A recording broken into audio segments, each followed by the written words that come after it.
store owners get to sleep at night. We don't bust in and snatch them out at 3 o'clock in the morning. The liquor dealers. Pot dealers shouldn't have to live with that either. It's just pot. Huh? It's just pot. It's a plant. Yeah, it's just pot. Listen to this. This will sound crazy. It's just methamphetamine. It's just cocaine. It's just heroin. There's nothing, no scientific proof that once you do a drug, and pot's my choice of drug. So yeah, it helped me become a better person too. Did you know that? I became more compassionate. I listened. I didn't bitch as much because no matter how hard I tried my whole life, and I'm an individual that works on me constantly. I want to improve. I want to become better. I tried everything you could imagine to stop that side of me, that irritability side, where I'm just pissed off. But there's really no but mad. Am I the only one ever feels like that? Well, pot cures that. People say, why legalize pot? Look at me! Legalize it for me! I'm a much better person. So, back to what I was saying, there's no scientific evidence. If you do any drug, you're automatically possessed. And I'm going to go over and beat you. And then I'm going to eat your children. And I'm going to steal, like what's been propagated to us. People commit crimes out of character issues.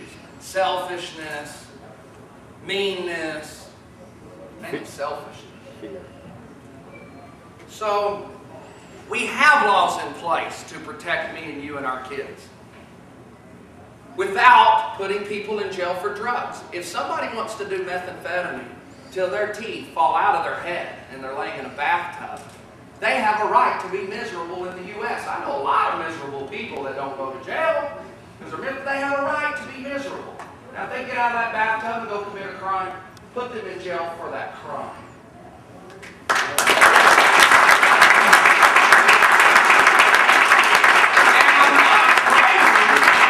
But I might be. So the second film, Never Get Raided, it teaches how to deal marijuana safely. Candy and I went in a helicopter, found a clandestine marijuana patch, and I teach how to grow your marijuana outdoors and not be spotted by a helicopter. Then we landed, and Candy and I snuck into the marijuana patch with a news crew. It's all true. None of our stuff is staged. Every bit of it is total, straight on, real. So we teach from the air and in the marijuana patch how to keep from getting busted. Then there's a segment how to grow marijuana indoors and not get busted. You know FLIR, forward-looking infrared radar, that people think you can see into the house? Yeah, it's heat imaging. So we have a section on that. We have actual FLIR footage of a grow room to show what cops are looking for and how to defeat that. We have a section on how to spot undercover cops and informants. And the cops are like, well, I'm in danger. No, I'm in more danger. And that's the argument I use. I explain to the cops on this film, if it bothers you that now America will be able to pick you out, quit being an undercover. Stop.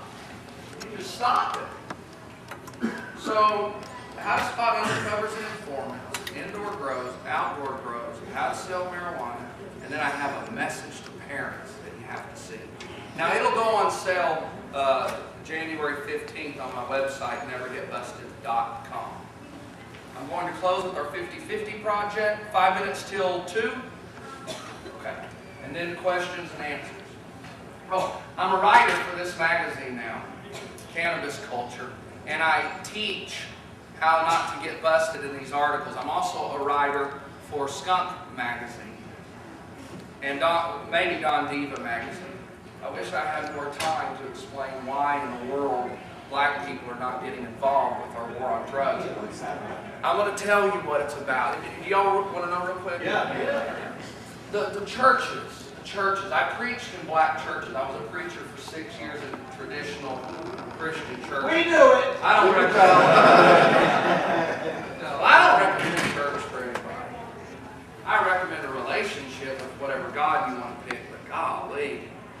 churches have gone crazy. Not all of them, but all of them.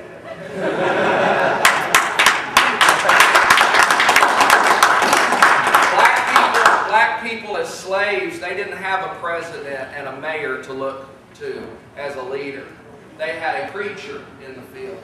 And that preacher was government. That preacher was the closest thing to God. That preacher was the closest thing that could save them. So because that's so deeply embedded in that culture, the preachers are still telling them in the churches, look, stealing crack is a sin, nothing you can do about it. Well, my message to the black people that I've been carrying is, okay, if you believe it's a sin, let's call it a sin. But it's not a sin worthy of your 18-year-old son doing 99 years in prison over one rock of cocaine. Go get your kids. You get the black people fired up and get ready. They'll miss work. Have you seen on TV? They'll miss work in protest. They get wild. I promise you our government would much rather see a bunch of white people holding signs than black folk. Huh? So we want to reach out. That's something else Never Get Busted wants to do. We want to reach out to the black communities and start tearing down not tear down their religious beliefs, but show them a different side to the coin. We need those black mamas and grandmamas coming up out of the pulpits with their signs and the way they talk and say, get my son out of there. That's my son. So 50-50 Project. That's Chuck Lauren. He's the... he flew in from Hollywood.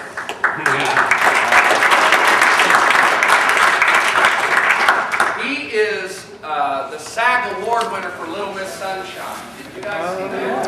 Yeah, the Academy Award winner. He's the guy selling the Ford Max behind at the convenience store. That's him. He heard an interview, 8 months, him and I, and Candy and some others have been outlining a project, our third film. It's entitled 50-50. It will be filmed in Hollywood. We're going to get 50 partygoers smashed drunk and let them ride go-karts and do field sobriety and things of that nature. A couple days later, after it clears out of their system, we're going to let those same 50 people smoke pot and get high and compare the differences in this film. We call it 50. Huh? 2 o'clock. 2 o'clock, okay. We call it 50-50 because we're taking 50% of the profits of that film and we're going to get in a tour bus in California and ride it to local prisons across the U.S. delivering our nonviolent drug offenders checks. We're going to give them money in prison, a move of compassion to the people who are really suffering. And we're hoping that, of course, all these dates will be pre-announced. The prisoners are waiting. Here comes Never Get Busted with our money. And then at one simultaneous time, we all honk our horns. Media's promised they'll cover this. Well, all the prisoners get excited and start yelling and cheering, and then we walk in and give the checks to try to bring awareness to those conditions in prison. It's horrible. So that's our third project. We begin it in March. That'll be 3 films out. And I've got a 4th idea that I promised to keep secret that I can't wait to do.